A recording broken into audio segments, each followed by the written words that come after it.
और राजधानी रांची में नीति आयोग के साथ हुई बैठक में झारखंड की ओर से खनन और ऊर्जा के साथ साथ पीएम आवास के बकाये का मुद्दा उठा। रांची के झारखंड मंत्रालय में हुई इस बैठक में सीएम हेमंत सोरेन और झारखंड के अफसरों के साथ साथ नीति आयोग के अधिकारी भी मौजूद थे।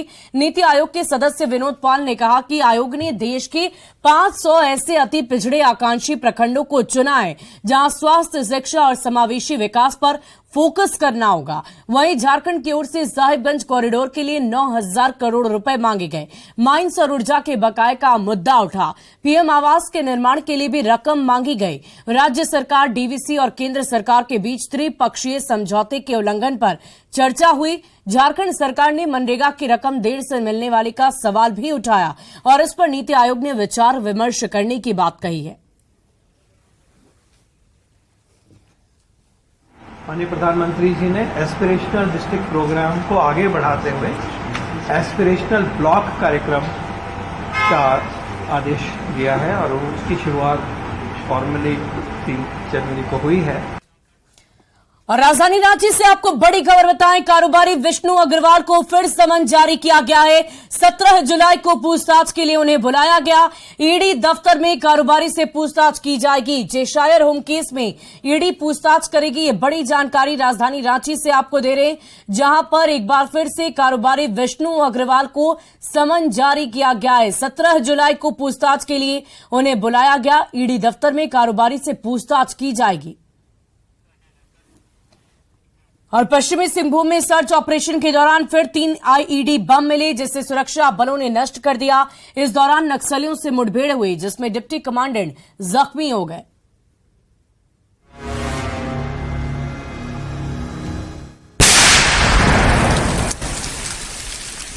और धमाका होते ही रेला पराल जंगल का जर्रा जर्रा गूंज उठा। ये नजारा है पश्चिम सिंहभूम के गोइलकेरा में चल रहे सर्च ऑपरेशन का। सुरक्षा बलों का जत्था जैसे ही रेला पराल जंगल पहुंचा, सर्च ऑपरेशन के दौरान 3 आईईडी बम मिले। इनमें से एक का वजन 10 किलो और बाकी के 2 का वजन 5-5 किलो था। ये तीनों बम पुलिस को निशाना बनाने के लिए लगाए गए थे, पर समय रहते आईईडी बम का पता चल गया और बम निरोधक दस्ते ने तीनों को ब्लास्ट करके उड़ा दिया। रेला पराल के बाद सुरक्षा बलों के कदम पंचलाता बुरु में पड़े। नक्सलियों ने फायरिंग शुरू कर दी। दोनों ओर से गोलियां चली। कोहनी में गोली लगने से सीआरपीएफ के डिप्टी कमांडेंट दीपक तिवारी घायल हो गए। उन्हें तुरंत बीएसएफ के हेलीकॉप्टर से एयरलिफ्ट कर रांची ले जाया गया। मेडिका अस्पताल में अब उनकी हालत खतरे से बाहर है। डिप्टी कमांडेंट एक 209 कोबरा बटालियन के डिप्टी कमांडेंट, उन्हें जो है लेफ्ट एल्बो में एक बुलेट इंजरी हुई है। उन्हें तत्काल जो है वहां से इवैक्यूएट किया गया है। कुल्हान के घने जंगल में 1 करोड़ के इनामी माओवादी मिस्र बेसरा समेत कई नक्सलियों ने डेरा डाले रखा है। उन्हीं नक्सलियों की तलाश में पश्चिम सिंहभूम पुलिस और सीआरपीएफ की टीम पिछले लंबे समय से लगातार एंटी नक्सल ऑपरेशन चला रही है। रेला पराल और पंचलता बुरु में हुई ताजा मुठभेड़ इसी की कड़ी है। गोलीबारी में डिप्टी कमांडेंट के घायल होने के बावजूद सुरक्षा बलों के जाबाज जवान नक्सलियों की तलाश में चप्पे चप्पे पर लगातार सर्च ऑपरेशन चला रहे हैं। जो नक्सलियों के खिलाफ अभियान है चाईबासा के इलाके में अभी भी जारी है और वहां पर 1 करोड़ के इनामी नक्सलियों के होने की भी जानकारी सुरक्षा बलों को है। कुल्हान जंगल में साजिश रच रहे खूंखार माओवादी लाख कोशिश कर लें। झारखंड से नक्सलियों के सफाई के मिशन पर निकले जाबाज जवानों के कदम न थक रहे हैं और न ही रुक रहे हैं। चाईबासा से रुपेश प्रधान के साथ रांची से ओम प्रकाश की रिपोर्ट। और नई दिल्ली में झारखंड प्रदेश बीजेपी अध्यक्ष बाबूलाल मरांडी ने बीजेपी अध्यक्ष जेपी नड्डा से मुलाकात की। इस मौके पर दोनों नेताओं के बीच झारखंड के ताजा राजनीतिक हालात पर चर्चा की गई। बाबूलाल मरांडी ने झारखंड में चल रहे संगठन के कामकाज की जानकारी नड्डा को दी। वहीं बाबूलाल मरांडी के दिल्ली दौरे पर जेएमएम ने निशाना साधा है। जेएमएम प्रवक्ता सुप्रियो भट्टाचार्य ने कहा कि बीजेपी ने ईडी का डर दिखाकर बाबूलाल को पार्टी में शामिल कराया और अब उन्हें प्रदेश अध्यक्ष बना दिया है, पर बीजेपी अब तक विधायक दल का नेता नहीं चुन सकी है। और हमको लगता है कि इनके भी भाजपा में जाने के पीछे कहीं ना कहीं कोई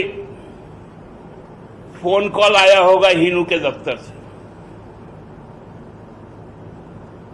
कि भाजपा में जाओ तो बचोगे।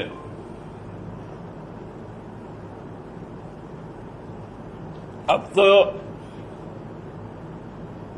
भाजपा ने अपना अध्यक्ष बनाया है, कम से कम विधायक दल का नेता तो चुन लेते अब।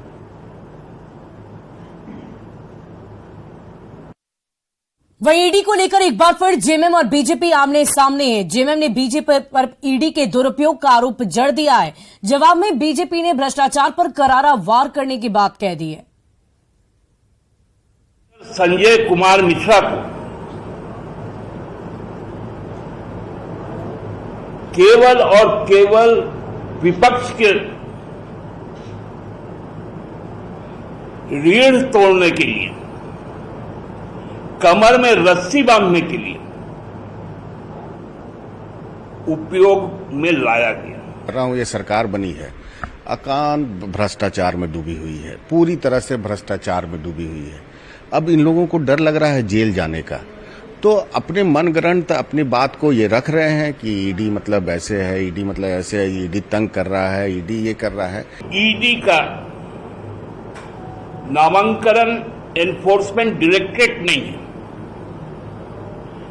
एंड ऑफ डेमोक्रेसी, और उसी बात का मुहर कल माननीय उच्चतम न्यायालय ने लगाया। और ईडी की कार्रवाई हो रही है, और ये लोग यदि पकड़े जा रहे हैं तो इनको ईडी पर दोष नहीं देना चाहिए, अपने लोगों को समझाना चाहिए कि थोड़ा भ्रष्टाचार पर काबू करें। और झारखंड प्रदेश बीजेपी के नवनियुक्त अध्यक्ष बाबूलाल मरांडी पर जेएमएम का हमला कम होने का नाम ही नहीं ले रहा है, तो जेएमएम के आरोपों का बीजेपी भी करारा जवाब दे रही है।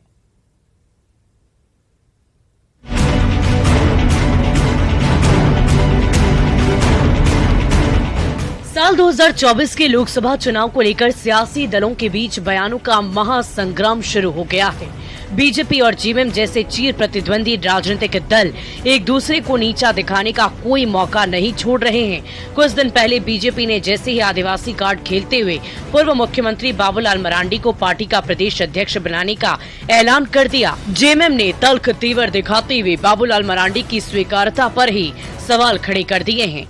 यहाँ के आदिवासी हों, यहाँ के मूलवासी, यहाँ के झारखंडी जितने भी लोग हैं, सभी लोगों के बीच अब पूरी तरह से उनका किसी तरह का कोई अस्तित्व नहीं रह गया है। सिर्फ एक पूर्व मुख्यमंत्री के रूप में ही उनका एक चेहरा जाना जाता है। जेएमएम ने जैसे ही नवनियुक्त प्रदेश बीजेपी अध्यक्ष बाबूलाल मरांडी पर अपने तरकश बयानों के तीखे तीर छोड़ने शुरू किए, बीजेपी ने जवाबी हमले करने में थोड़ी सी भी देर नहीं की। जेएमएम ने सवाल उठाया तो भला बीजेपी क्यों चुप रहे। पूर्व मंत्री और बीजेपी विधायक नीरा यादव ने जेएमएम के हमले का सुरीले अंदाज में कुछ इस कदर जवाब दिया। विपक्षी जे जोर लगा ले मचारो चारे तरफ जोर हो, बेहतरनी पार करे थी हमर बाबू के लाल हो। अरे बाबू लाल जी है तो फिर हमको सोचना क्या, विपक्षी जाओ जितना शोर मचा लो, जितना जोर लगा लो, एक लाल बाबू लाल आप याद रखें, और हम लोग का वेतन पार होगा। हम सब कार्यकर्ता उनके साथ थे, हैं, हमेशा रहेंगे। जाहिर है बीजेपी ने बाबूलाल मरांडी को आगे करके अगले लोकसभा और विधानसभा चुनाव में जोरदार टक्कर देने के संकेत दिए हैं, तो जेएमएम भी बीजेपी के आदिवासी कार्ड का तोड़ निकालने की जुगत में भिड़ी हुई है। संजय सिन्हा, न्यूज़ 18, रांची।